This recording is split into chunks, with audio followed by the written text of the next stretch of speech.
Introducing the Paddy Power World Darts Championships. Yep. Stephen, many congratulations, a superb performance today, safely through to the last 16. You must be delighted with that. Yeah, no, over the moon. I've just looked at the stats there, 100 average. But just to get a win on that stage against one of my good friends, Madas Razma. We sit together on the Pro Tour, so it was really difficult for me to find the fight, to be honest. But I was able to do so, and I'm really happy with the performance. You mentioned the ton plus average there. We've seen some of the bigger names struggle a little bit. Does that send out a bit of a statement today? I couldn't care less what the others are doing, to be honest with you. It's all about me, innit? The Bunting bandwagon. You look at the fan base, it's unbelievable. My social media is just flying up, and when you listen to that crowd tonight, that was, yeah, listen, we done the walk on, and then it was like a second chorus into the walk on. I was crying on the walk on, it was that emotional. So maybe I need to rein it in a tiny bit. Maybe not get so invested in the walk on, but yeah, it's a special place to play here in the Ali Pali, and obviously to have your family here, your manager here, your family watching at home, and to get a win, it's special. You mentioned the support there. How does that atmosphere, what does that do to you? How much does it drive you on? Yeah, no, listen, when you're up on that stage, there's no hiding. It's a lonely place. If things don't go right, there's only you to blame. But when you're up there and you've got 3,000-4,000, whatever it may be, in the venue, all shouting your name, you know for a fact that your opponent must be hearing that, and maybe it affects them. And I literally just rided on that crest of a wave, and I just kept on. And I'm so happy that, listen, the Bunting bandwagon goes on. And Luke Woodhouse now for a place in the quarterfinals. How are you feeling about that game? Yeah, no, really happy. Luke's a great player. I've played him quite a few times. I've got a good record, I believe, but this is the biggest stage of them all, in it. So what's gone before is gone. It's all about the future.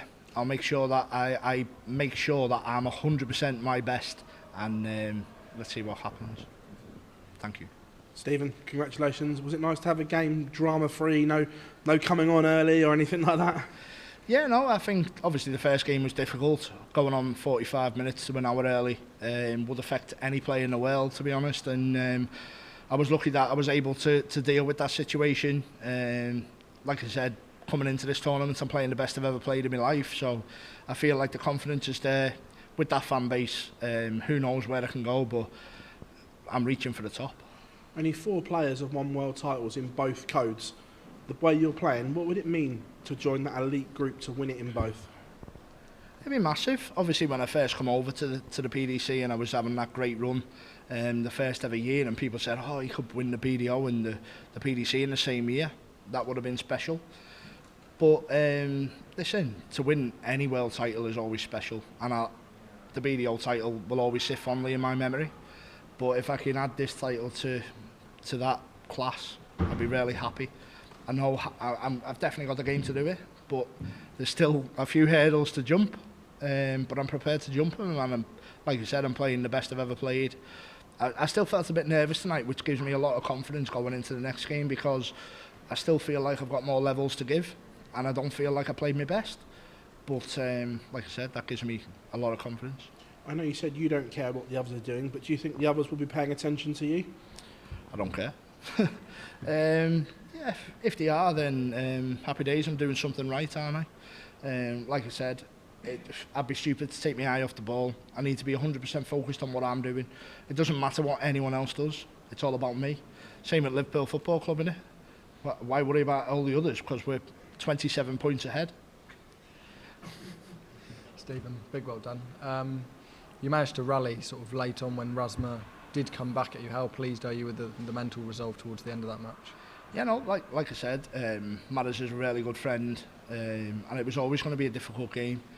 We sit together on the Pro Tour, and we always speak to each other. My manager always seems to put a picture on when we do the social media, and they're always like pretty glum, the pictures he puts on my opponents. And I seen Madas comment and said he weren't happy with the picture. So yeah, that was 1-0. But listen, I love Madas to bits. I think he's a fantastic guy, brilliant player, and he's still got a massive future. But thankfully I got over that line, and yeah, I look forward to my next game now. You're only the 4th player to a ton plus average at this year's tournament. Why do you think the players are struggling so much to reach the expectations that we've seen throughout the year? maybe they're caught up in the Bunting mental wonderland. Hopefully they're all choking. Hopefully no one else hits 100 average and I can keep doing what I'm doing and I'll win the title, won't I? But listen, like I said, it's not about what anyone else does, it's about what I do. And if I keep continuing to play the way I am, I'm going to be in people's conversations. That's 100% true. But I've got to remain focused. I've got to keep my feet on the ground. I've got a lovely family behind me. I've got great management. And listen, I'm emotional because it's the best tournament in the world where you want to play your best darts. And to have 100 average, you just said there's 4 people who've done it so far this year. That's unbelievable, and hopefully I can continue to do that. Stephen, when the draw was made for this tournament, are you the sort of guy who sort of plots a potential route to the quarters or the semis or the final? No, definitely not. And I think, obviously, you can see in my practice partner picking that wasn't the case, because I'm gonna bump into Luke Humphries in the quarterfinals if things go well. So for me, it was all about making sure that I arrived at Alexandra Palace playing the best darts I possibly can. And I think not just this tournament, but the last probably 12 months, I've continued to do that.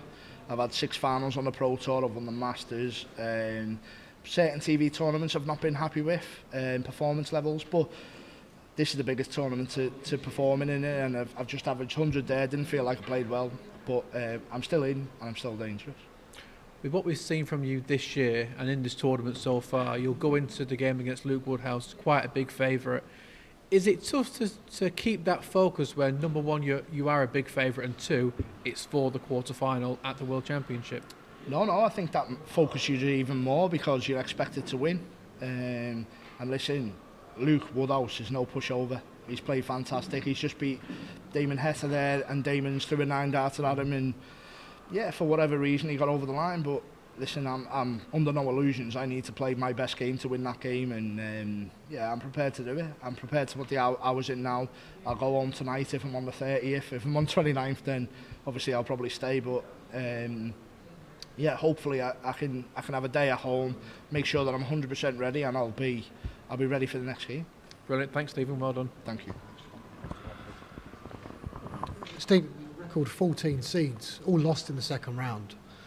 Why are they struggling? Yeah, well, you're obviously not one of them, clearly, but why have they struggled? Why have they not been able to expect that? Following on from the question. I think there's a few things. Obviously, people are thinking about Premier League, and for me, even though people mention it, for me, it's not about that.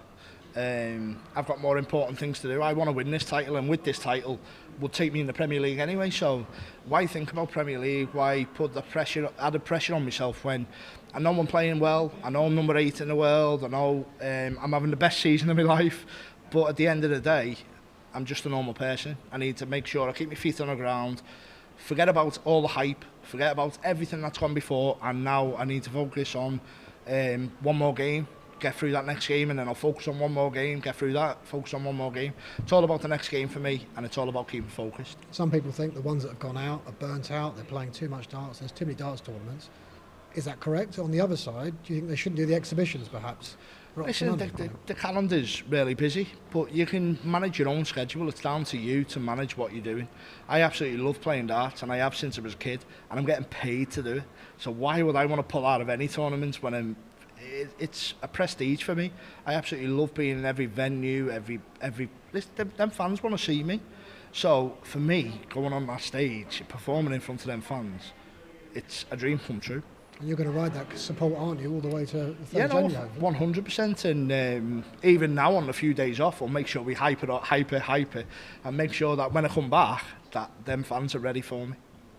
Introducing the Paddy Power World Darts Championships.